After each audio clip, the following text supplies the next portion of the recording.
Hey, this is Nate with BE Power Equipment. On today's Tech Talk, we're going to be talking about the soap injectors for our diesel-fired hot water pressure washers. For today's purposes, I'm going to be using the unit with our Honda GX series engine.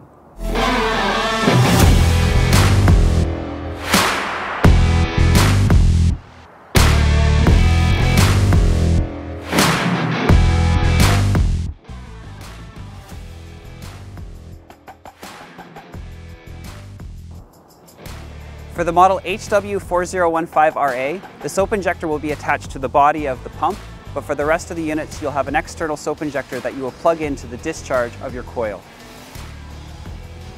You'll need to connect the soap injector into the discharge line of your hose.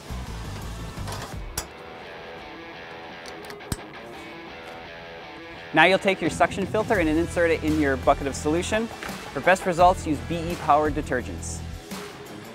You'll also need to make sure that your metering valve is in an open position.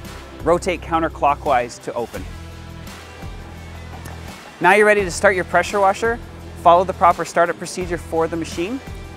Once the machine is up and running, you will need to replace the high pressure spray nozzle with the black soap tip. With the black soap tip installed, squeeze the trigger of the gun and the soap will be injected in through the high pressure line and out your nozzle.